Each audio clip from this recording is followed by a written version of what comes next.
Welcome to the Secure Start podcast. And I think for me, it was important that I created something that I hadn't found in Scotland, but I'm delighted to say it's a language that we use now, a language of love and acceptance and belief in the potential of children, and that we don't need to be embarrassed about using that language, which 30, 40 years ago, it's not, you were shunned for using that language.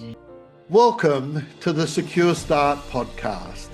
I'm Colby Pearce, and joining me for this episode is a British Care Awards winner, an inspirational leader and founder in the field of children's services. Before I introduce my guest, I'd like to acknowledge the traditional custodians of the land that I am meeting on, the Kaurna people of the Adelaide Plains, and the continuing connection the living Kaurna people feel to land, waters, culture and community. I'd also like to pay my respects to their elders past, present and emerging.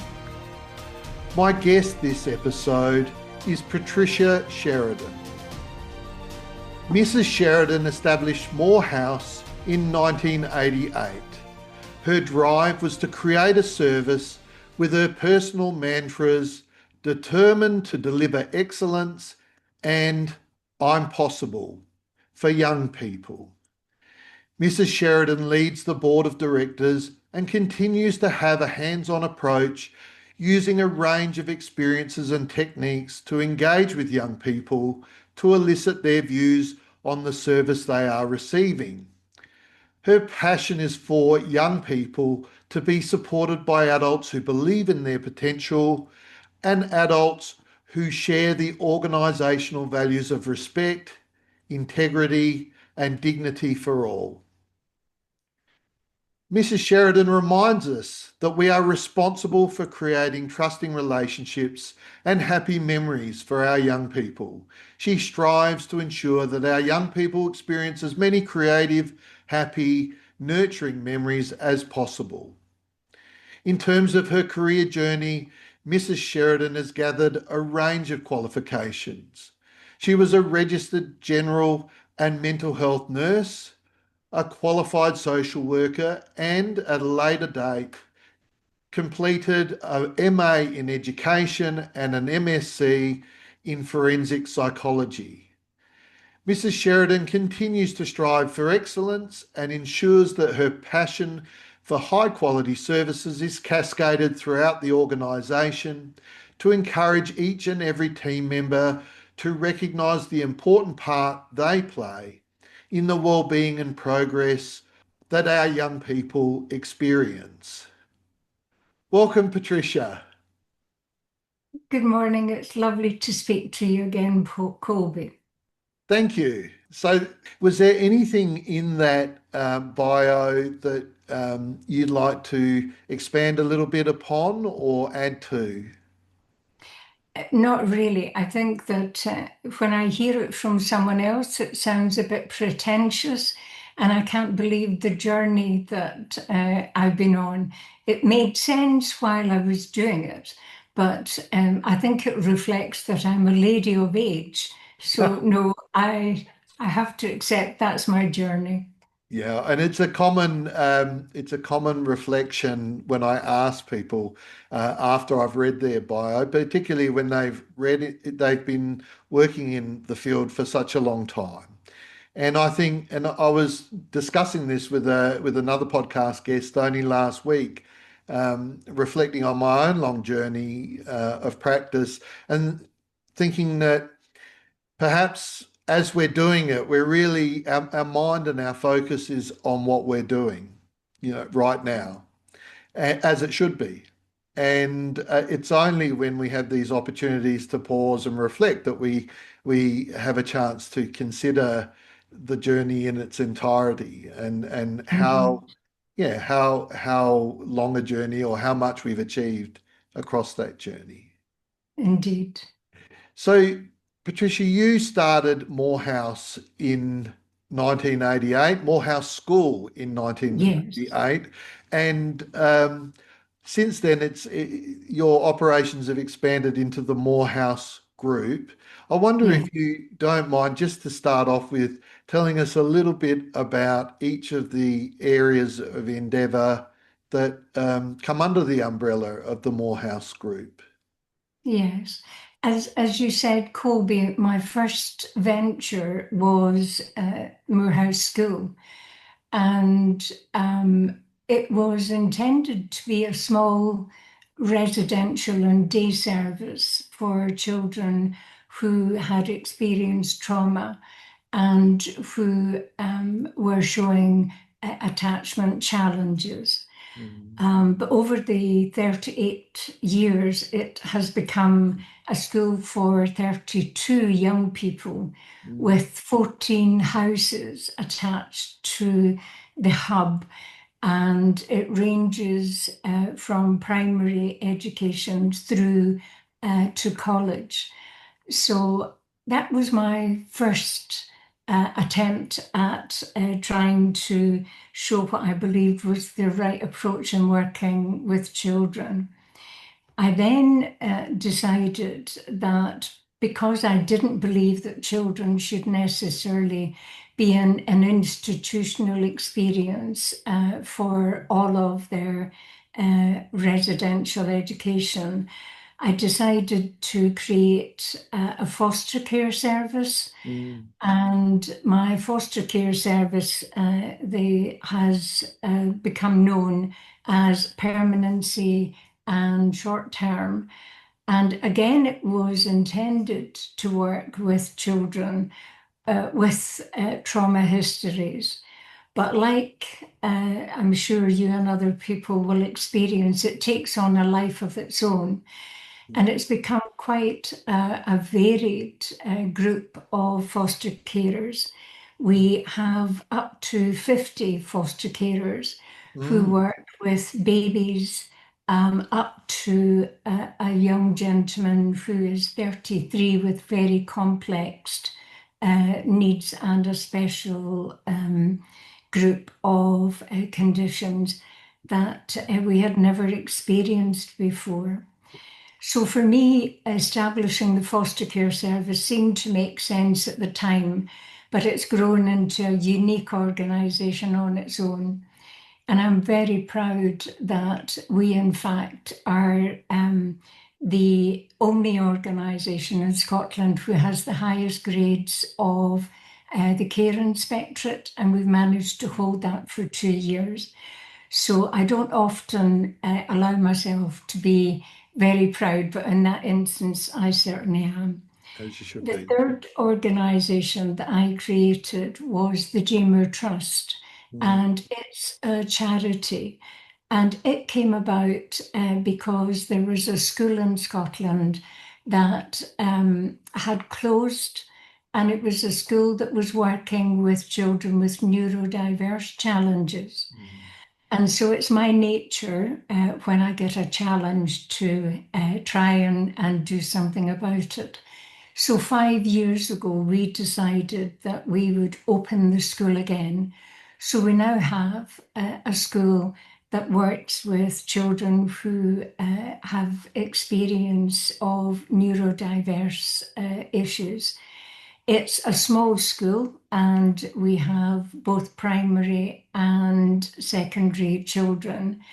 It has taken quite a time to get established, but we're beginning to show evidence of our reputation beginning to expand the pupil numbers.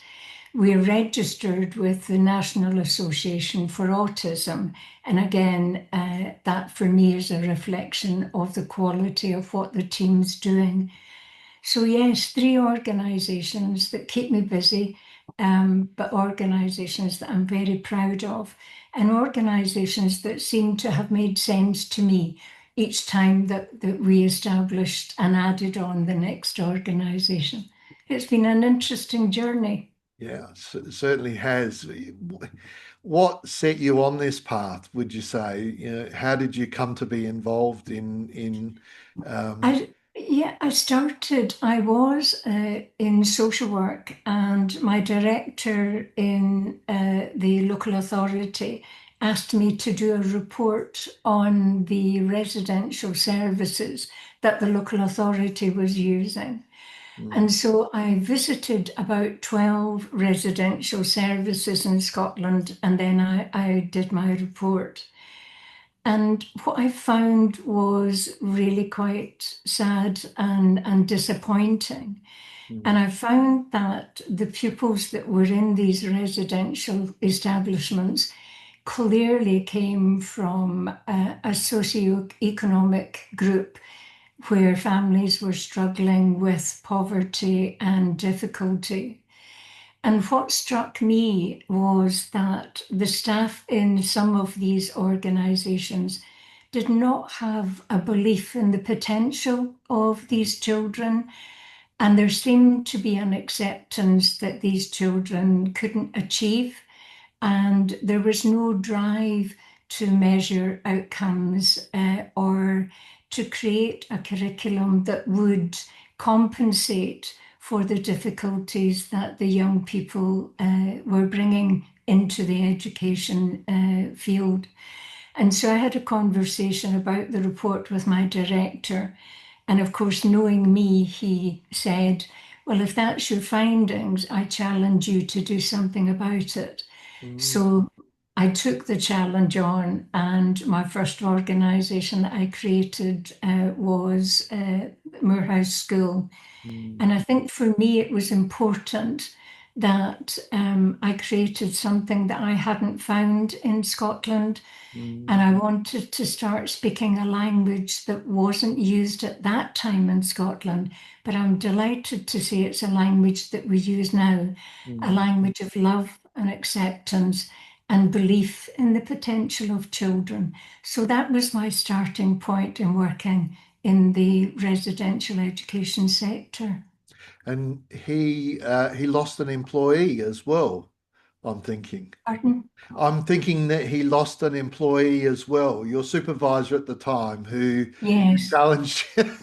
yes, Was he yeah, anticipating that he would lose you from the organization? yes, He yes, was. Yeah. yes. He Yeah. was So he was a wonderful gentleman, and he knew his team, uh, so he knew me obviously. yeah, yeah, yeah. So and so the Morehouse school was a residential school. You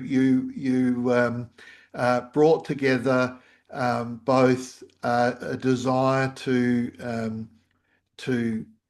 house the young people in a more positive and encouraging way, and also to deliver to them education opportunities um, that focused on unlocking their potential.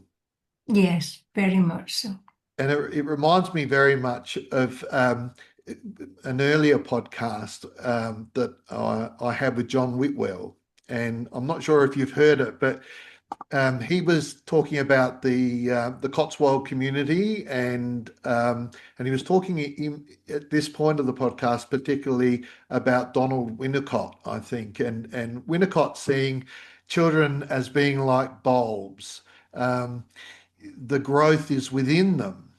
You Yes, just need to create an environment around them that unlocks that allows for that and facilitates that. Yeah, very much so. yeah. Yes. And were there any particular challenges that you had along the way in terms of setting up the Morehouse School? Yes, I think the first challenge that I struggled with was there wasn't a landscape of talking about children in terms of trauma and attachment. Mm, And at that time, the landscape was very much about control of children. And so I found it difficult to establish a peer group of people of like-minded people. And so It was a struggle, but I thankfully managed to draw together consultants who had the respectability in the field in general, and it was about building a network of people that could share and did share my values and supported me when the going got tough, because sometimes when you're a lone voice in the wilderness, it can be difficult. So I think the first thing was drawing a peer group together to give me sustenance. That was the first point. The second point, inevitably, was the challenge of being a new entity and not being known and having to establish a reputation. So that threw up financial challenges. I tell the story of when I first started, we didn't have a lot of money. And I had to go to the bank manager and ask to borrow money to buy a car, which I didn't buy the car. I had to use money to pay the wages. Mm. So there were early challenges, financial challenges. But through time, we became established. And I think that I was very fortunate that as our reputation grew, so we got the confidence of local authorities and our numbers increased to a place where we became a viable organisation. So it was, yes, I wouldn't say it was a challenge, but it certainly it took some courage and energy, but we got there. Yeah, it's interesting because you're not the first founder that I've spoken to, and who has almost intimated that the first priority is to go in the direction that you wish to go in terms of setting up a service, and you've almost got to, well, you can hope and pray, I guess, but you've got to believe that the money, as long as you provide and deliver a professional service, a needed service, the money will take care of itself, or the money will follow. And Yes. yes, I've heard that experience from others, and certainly um, that's the way I have practiced for a very long time in my independent practices. You know, the focus being on just the delivery of a professional service, and the money will take care of itself. It doesn't always, though, does it? Yeah. But Yeah. but in the end, perhaps inevitably, yeah, it does. And I like what you were saying about needing a group of peers, bringing together a group of peers, and um, uh, the logical implication of that being that even founders and directors of services need to have a reflective group to talk um, to reflect on the work that they do, and offer feedback, and be offered feedback and guidance. Yeah, heads of organisations. I think it's been the consensus view of other people I've spoken to as well, that um, should be getting that kind of reflective mentoring, peer mentoring, and if not, full supervision. Yeah, Definitely. Yes. lovely. I think that you can become isolated, Mm, and I think it's important that you have the humility to recognize that you may have a passion and you may have a belief, but you need to be open and available for positive criticism if we're going to grow, if I needed to grow as an individual and the organizations to grow.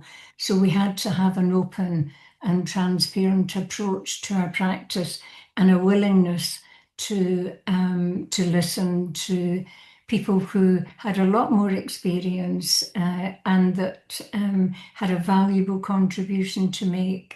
mm.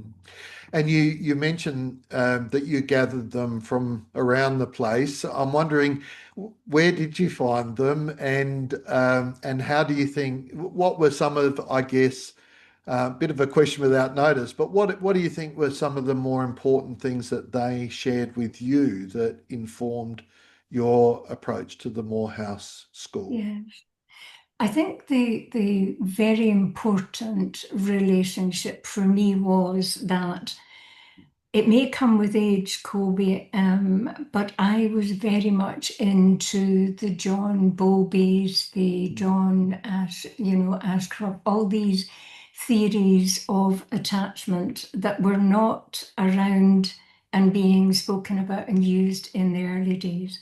Mm, And I knew that I wanted my team to be trained and to have a real understanding of what I was trying to convey to them about how we should work with children. And I came across Dan Hughes mhm, in America. And it sounds a bit pretentious, but I did go over to America to do his DDP attachment course. mm, And I just felt at home. For me, it was the answer. It was the way that I wanted my staff to understand the work that I was trying to do. So I did the course with Dan in New York, actually, mm, came back to Scotland, and then I met several of his team who worked both in England and Scotland. mhm, And the first person that I established contact with was Edwina Grant, mhm, who in fact was the Scottish director for Dan's DDP organisation. And Edwina came into our organisation and started to help to introduce the DDP approach. mm, And she stayed with us for a number of years and has only recently retired. And so we became an organisation with Edwina's support to start and roll out DDP in Scotland. mhm, And we still now offer DDP training to any of the organisations in Scotland that feel that that's the theoretical approach that they want to use. So Edwina and Dan's model, theoretical model, for me was a really a helpful training module that I could use for the team to understand my approach. And so from working with Edwina, it's really been about me going out, probably more often doing courses myself. And I came across a course in Ireland with Patrick Tomlinson. mm. So I couldn't miss that opportunity. So I did a course of which Patrick was a contributor.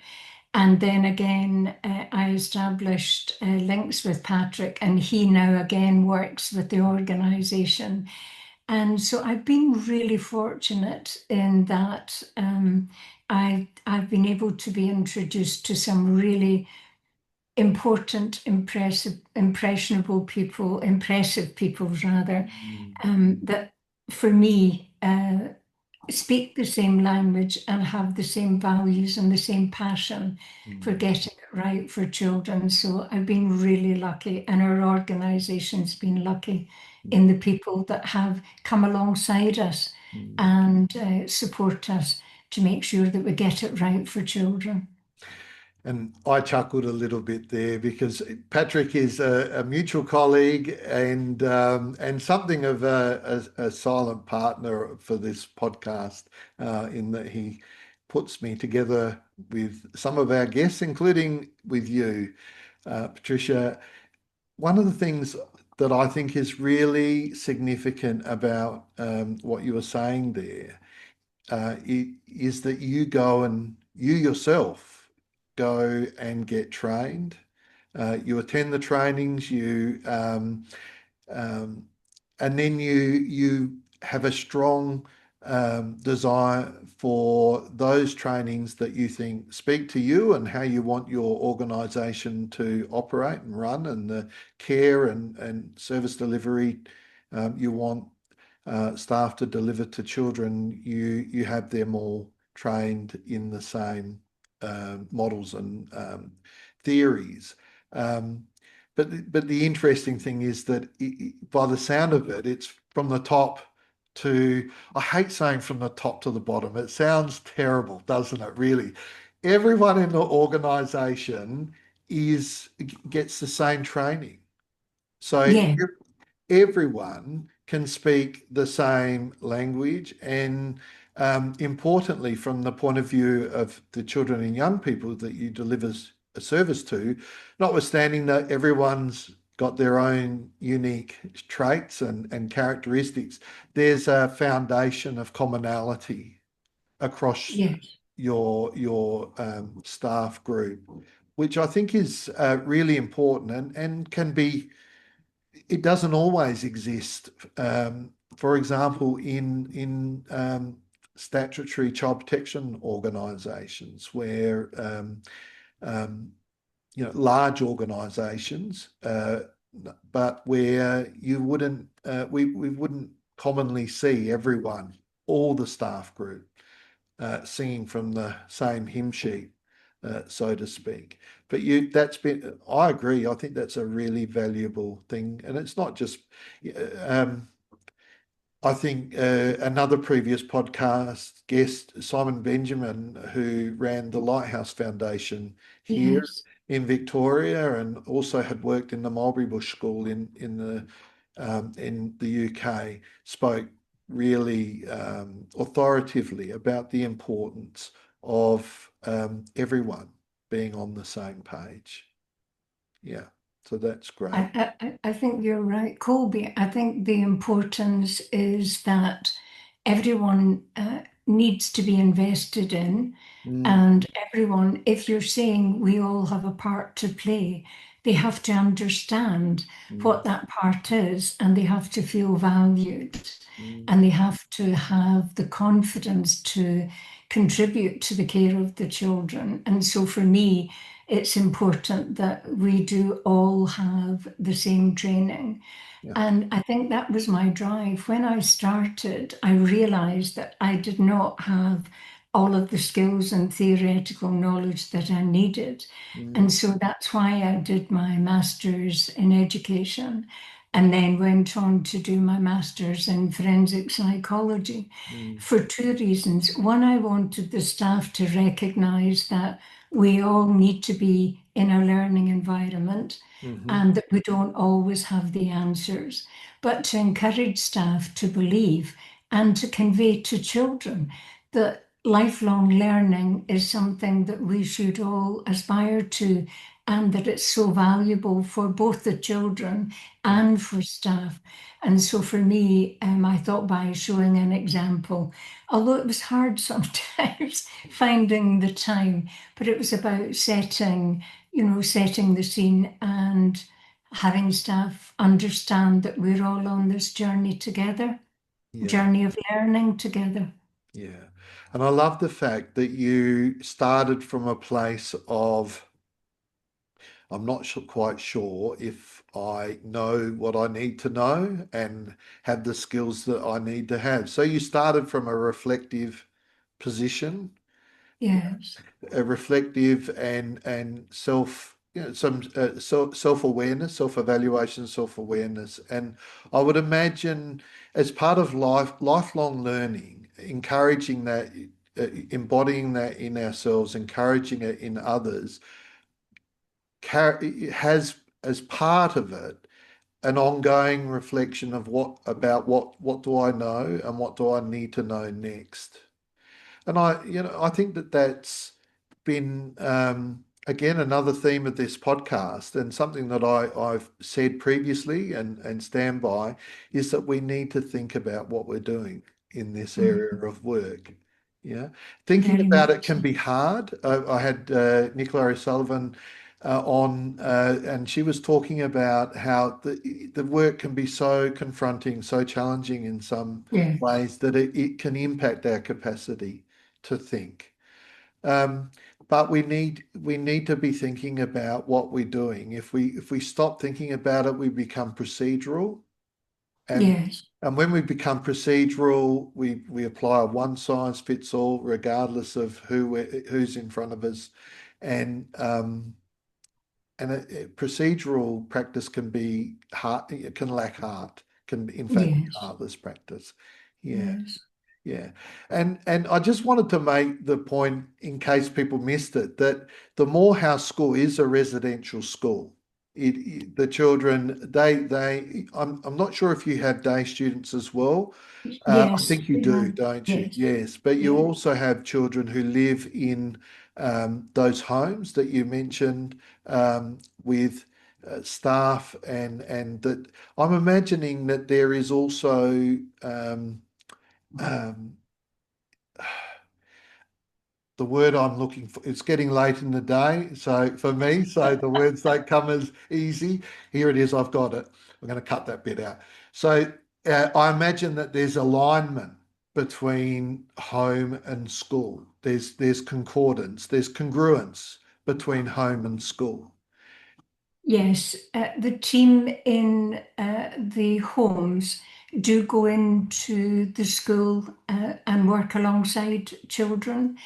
And I have a psychological service team, and what they do is they work both with the house families and the teaching team, Mhm. and together they work out what we call a children's plan. And Mhm. so there's the multidisciplinary focus on the needs of the children. And we also ensure teachers, care staff, and our psychological services team do the same training. So there's relationships that build up through these opportunities, and there's good communication between the multidisciplinary aspects of our team. And I think the biggest challenge for the teams in the houses is that you assume that there's confidence in terms of education for care staff, but some of our care staff struggle because they themselves had difficulties when they were in school. And so, what we encourage is some of our care staff, if there's a subject that they're not confident in, that they will get alongside a child and the two of them will do the learning together. And it's quite refreshing when you see the adult and the child trying to learn something that the care staff member may not necessarily be confident about. It's Mm. nice to watch that experience. That's wonderful. Yeah, as you were talking about that, I could just imagine the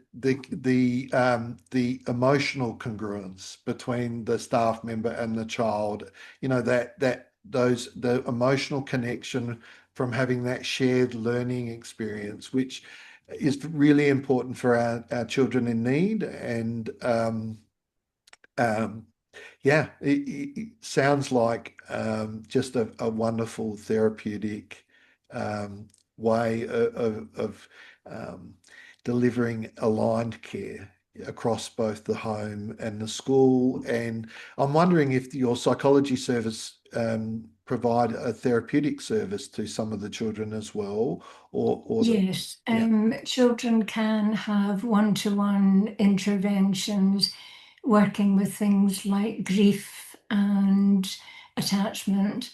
And that's usually alongside, when it's appropriate, alongside the key care staff member. We attach a key staff member for each young person. And so they can work together in a therapeutic pathway. Mm. And it's it's interesting to see how relationships are established and how passionate that the key workers can become if a meeting's cancelled or, Mm. if there's something important for the child. It's interesting when you watch the two disciplines Mm. working together when there's a need for the child that the other discipline doesn't recognize. Mm. So yes, there's a passion on both sides. It's lovely. Yeah, it's wonderful. And when you were talking at the beginning about the Morehouse Group, I was also thinking about the allied health team that you do have as well. Yes. Yeah.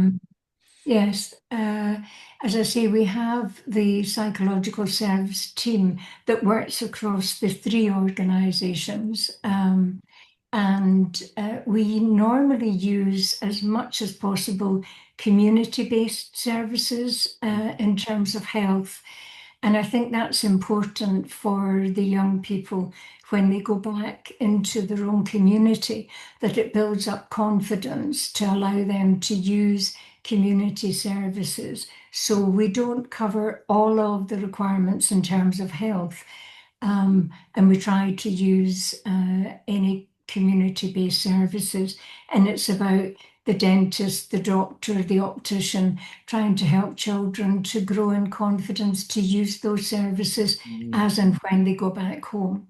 Oh, fantastic. And um, uh, not being contented is probably not the right word, but moving, not finding the challenges of having a residential school enough, you then set up a foster care service. You said that Yes. you did that because you believe that children shouldn't grow up in all of their years in you said the word institutional or residential care environment is what I understood you to be referring to. So were there any unique challenges, I guess, or different challenges involved in setting up a foster care service? I think it's the same challenges as you find in terms of recruiting staff.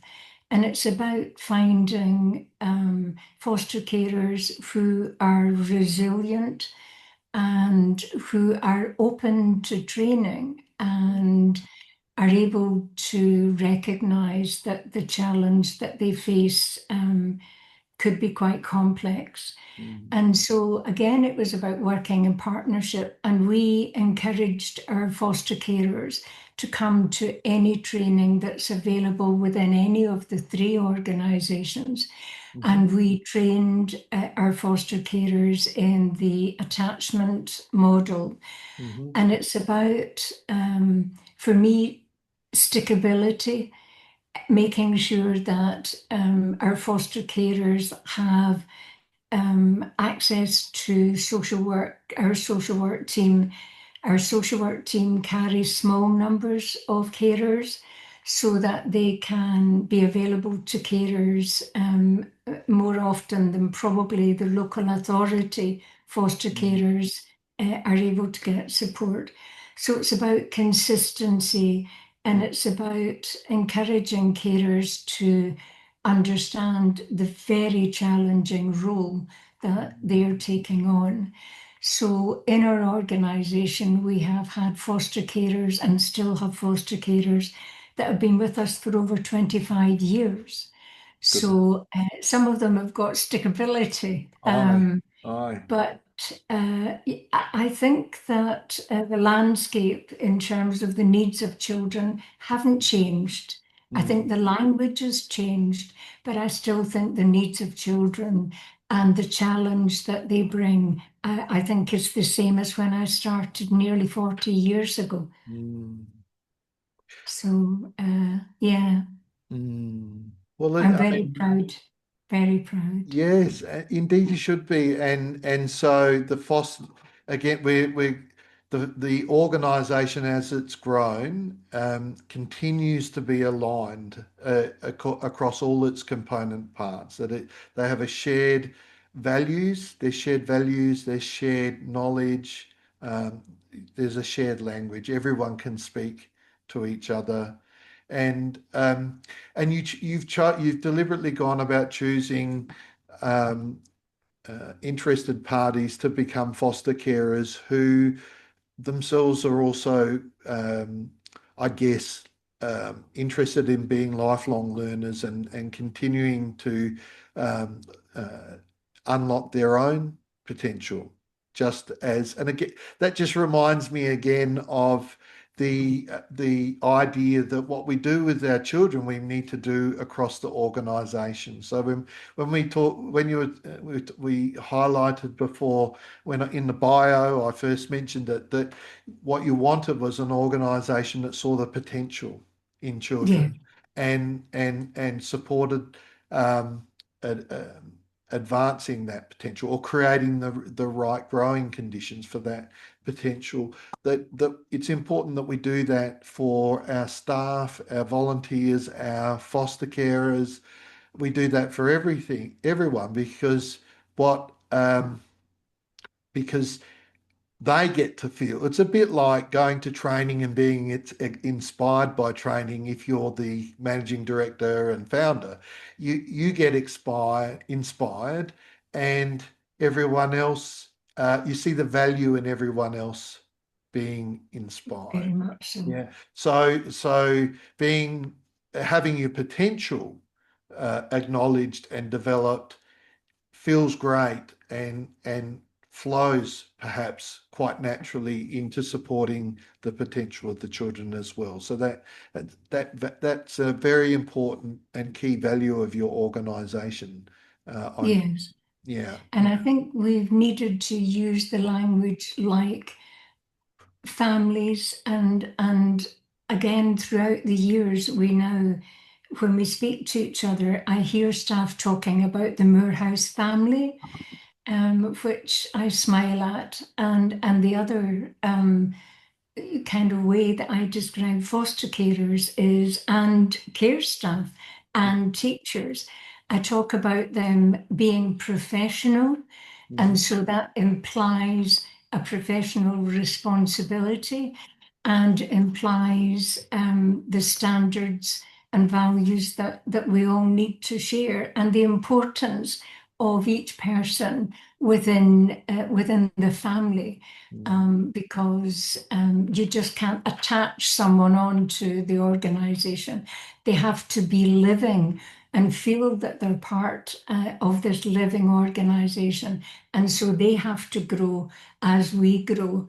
And so I think when I started, it's over time that I've understood the importance of language. mhm, Um, but it's beginning to reap rewards. So mhm. many years later. Yeah, and I love the fact that, and I imagine that everyone feels like they're on the same level in the across Mhm. the family, and I think that's also really important. And then as if the challenges of running a residential school and a foster care agency were not enough, you've established the Jane Moore Trust and taken on the role of the school for children, neurodiverse children and young people. And I guess I mean, I could ask you, were the challenges similar or different? But the children with neurodiverse needs, their needs can be different to the children in your other programs. And I'm wondering about what were the influences, or what are the influences there for the service that you're providing for that part of the organisation? I think, to be honest, it was a steep learning curve for me. Um, I hadn't really had a lot of experience in working with children with neurodiverse challenges. I knew that I wanted to establish the same culture. And so I think that there were elements of our culture that were easily put into place in the new school. Mm, One of the challenges that we faced was that the previous school had to close with very short notice. And so the first real challenge was to establish relationships with families and to build their confidence. And what I found was that we were actually dealing with trauma in the families that came back to us. And so there was a lot of work there in trying to establish that we were staying and that we would be reliable. And once we got that platform established, it was slow growth. I mean, we've been doing this for 5 years, and my first important step was to get accreditation and make sure that the team had all the knowledge and expertise that these children would need us to have. And as I say, I did not have a lot of experience. I had to pull in experts. I was very fortunate in that 2 of the consultants from the school that had been there prior to us opening stayed with us. And again, were very passionate and appeared to recognize where our drive was coming from. And so they stood alongside us and are still standing with us. And we tried to get accreditation through the National Association for Autism. And for me, that was the kind of checklist of professional growth and expertise. And when we achieved that, it was the tick box, yes, we're doing it the way that we should. And we're still small numbers, but our reputation has become national rather than Scottish. And so we have referrals from England and Scotland. And most of our referrals are coming from word of mouth, from local authorities that are telling other local authorities the success that we're having with some of their children. But it's still a learning curve for me. There's still something different. I think children's needs are the same, but I do think that they're a unique, wonderful group of different behaviours that I've not come across prior to opening the school. But they challenge us in a different way, but it's refreshing. Perhaps they come to the school in different circumstances, you might say, and Very and much there so. are and that they have their differences, but there's still children and young people with needs, and there's a Yeah. lot of similarity there as well as diversity. And I was the thought that was going through my mind, Patricia, was um, those consultants that stayed on, though the teaching staff that you have at the school, on what basis do they also stand in the Morehouse family, so to speak? The training that we do is across the 3 organisations, so it offers the opportunity for establishing professional and personal relationships. So that's the foundation of the relationship.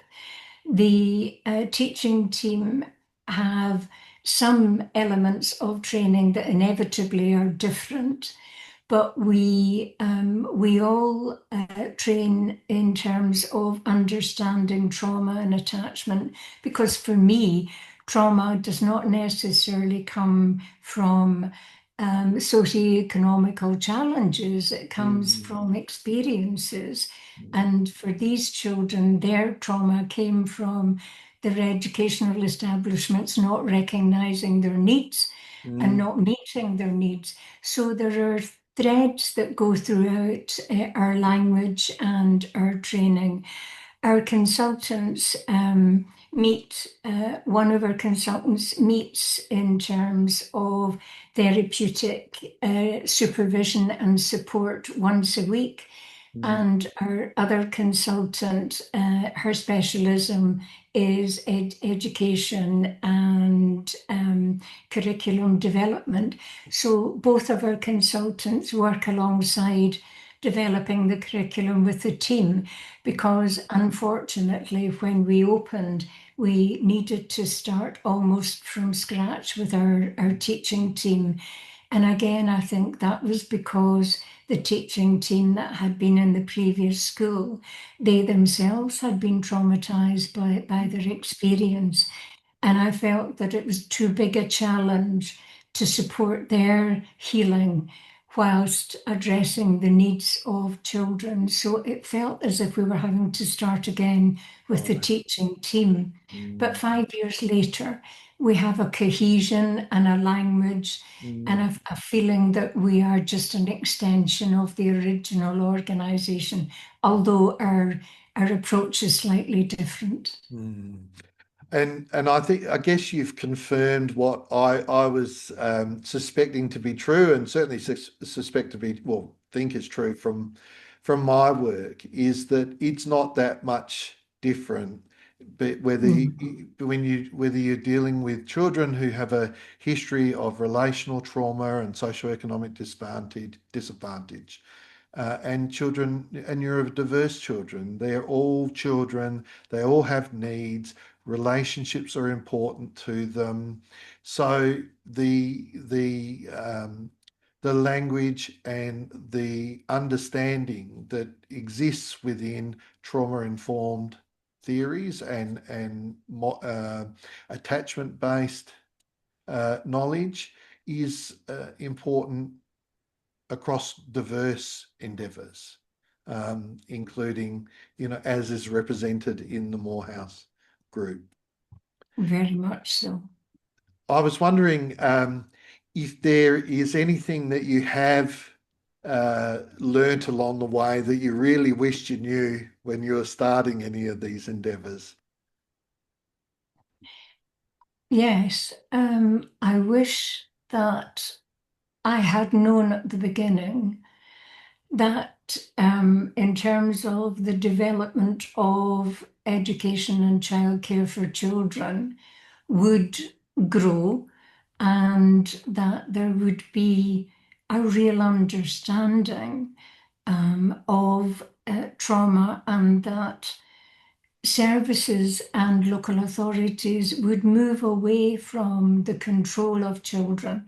And I think if I had known that we would, as Scottish services, that we would get to a place where we would use language like love and understanding and relationships. I think if I had known back then that we would achieve this in terms of the Scottish approach and the Scottish landscape for children, it would have been a bit of a relief, and I would have, I probably would not have struggled some of the times and cried some of the times that I did in the early days. But I think that within Scotland, childcare and education has come a long way. And I'm relieved to know that my approach wasn't wrong, and that, yes, and that we are now, there's more of a camaraderie now in Scotland, and an understanding about the needs of children. And for me, I just find that exciting and a bit of a relief. So yeah, I wish I'd known back there that we were going to be where we are today. Yeah, I do an activity when I'm delivering training, Patricia, that I adapt for different scenarios. But from a parenting point of view, um, it's an activity that's based around this story, which is that I think of parenting as a bit like being a farmer who grows crops. Yeah. So as the parent, you turn over the soil, you make sure you got your paddocks fenced. Yeah. You turn over the soil, you add in extra nutrients that the soil may require. Um, you choose the right time of the year to sow seeds. You plant your seeds, and then you wait. You wait for the weather. You wait for whether you might have to manage any unwanted intrusions over those fences. But the most important thing is that we do is we wait, and we're often in the dark about whether all of those things that we've put into the growing environment, whether they'll bear fruit. We have to wait for our crop Yes, to grow. Yeah. And that's and it sounds very much like that in terms of your yeah, journey. You had the courage of your convictions to take service provision in a different direction in Scotland, um, and it turns out that you were right. Yeah, it yes, turns out that you grew what you were hoping to grow. Yeah, yes, yeah. My last podcast guest was Richard Rowlandson, and of the Mulberry Bush School in the UK, and his question was, "What are you feeling hopeful about in the work that you do?" And the reason why I'm asking you now is I think you kind of was answering that yeah, already, yeah, a moment ago. yes. I'm very hopeful of the way forward. In Scotland, we're talking about the promise, which is a focus nationally. And it's about recognizing the need for children's voice in decision making, establishing support, genuine support for families to enable them to nurture and parent their children so that we don't end up with the damage and trauma that our children can end up having. And just a genuine awareness and honesty in that we didn't get it right in the past, Mm, but that the future is brighter. There is hope for children. I still think there's work to do for supporting families. mm, I still think our focus is on the damage rather than preventative work being done. But I'm very hopeful that certainly in Scotland that we are recognising and understanding the children's behaviours and what the children are communicating by their behaviours in mm, a way that we didn't before. It was about control. Whereas now, and even the language now, we're talking about love, we're talking about relationships, and we're taking risks in becoming attached and showing children that we can love them, that we do believe in them, and that we don't need to be embarrassed about using that language, which mm, 30, 40 years ago, it's not, you were shunned for using that language. So mm. I'm really optimistic. And I'm optimistic that God gives me a lot of more energy and a lot more years. We have a lot more to do. Mm. Yeah. Well, I hope we both get that as well. Yes, indeed. So, Patricia, I always give my podcast guests an opportunity to ask me a question without notice. We've been going for about an hour now. We probably could talk for many more, but we should be thinking about winding this one up. But before we do, is there a question that you would like to ask me without notice? Yes, I've obviously looked into education in Australia and I'm aware of your national improvement framework. And I was really wondering about you in terms of do you feel Australia's education accepts, understands, and is driven to meet the needs of the more vulnerable groups of young people. Are you optimistic about the way forward? That's a really good question. I could speak primarily of my own jurisdiction where there has been significant endeavour um, to roll out training across the jurisdiction to all the schools and personnel within schools in trauma-informed or trauma responsive practice and what a trauma sensitive school environment looks like. So there's definitely been endeavour in that space here in my neck of the woods.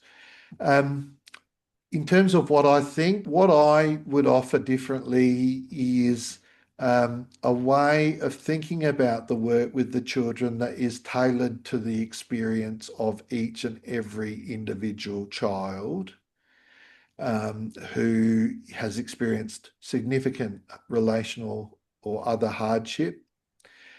So a capacity to think about and better understand what's going on for each of those child and how they each one of them expresses that in their outward behaviour and other aspects of their presentation. And I guess I would also, bit similar to what we were talking about before, I think it's really important that that when we deliver training about our most disadvantaged, we also acknowledge that they're children like all the other children in the school, and all the other children in the school are children just like our children who've experienced a lot of hardship. And so I very much encourage an approach to working therapeutically with our children and young people that doesn't discriminate in Yes. terms of the benefit that can flow from the way we approach the role. All that by way of I encourage teachers and other staff within school that I have contact with to draw on conventional approaches to caregiving and relating that are helpful to all children, including those who've experienced significant hardship. Because when we do that, that also communicates that all of the adults have within them the capacity to make a significant positive input into the lives, the emotional, the relational, the psychological lives of the children. So I'm a little bit hopeful that schools and education are more interested in being trauma sensitive and responsive and indeed trauma informed. I think the difference between being trauma sensitive and trauma responsive and trauma informed, so trauma aware, trauma sensitive, trauma responsive, and trauma informed is trauma informed involves relationship.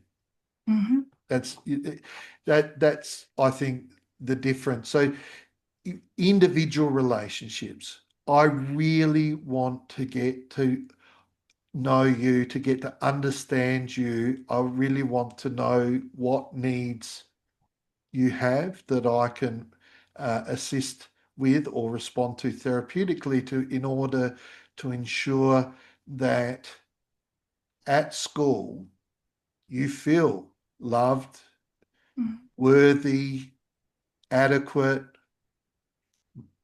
capable. I want to ensure those things, and I think that that would be the difference from what I understand to be what is being rolled out and what I would roll out is that I would encourage for teachers and other educational staff to have that capacity to think about, to reflect on, to understand the needs of each individual child and to deliver ways of relating to them and caring for them at school that help them to feel worthy, capable, adequate, good enough. Yes. I think that's why I use the term I'm possible for staff and children. Relationships are the vehicle to all healing, in my view. That's right. So, and that's, yeah. so easy and yet so hard. Yes, I said yes. so easy and yet so hard. Yeah, well, yes. I think, I think our children, the perception of many is that our children are defensive and difficult to establish and maintain relationships with. I mean, our children who have been hurt and let down, and I've never found that. Yeah. I rarely have a child with whom I can't develop a relationship, and I don't, and I do it through helping them feel like they're a person of worth, helping them feel like that they're good enough, that they're capable, they're adequate. Yeah, just as they are. Yeah. Wonderful little beings. They are. Yep. They keep us on our toes a little as well. So finally, I did flag this with my Richard Rollinson question, but I would just wonder if you have a question that you would like me to ask my next guests on this podcast. I was looking, it's the Lighthouse, isn't it? It is. It is. I was looking at the work that they were doing, and I think for me, it's about how do they create a culture in foster carers that replicates the values of Lighthouse and maintains the values of Lighthouse. Yeah, that's a really good question. It's an extraordinary organisation. I was so impressed when I read the background. It was wonderful, and I'd like to pass my compliments on to them. I'll definitely do that.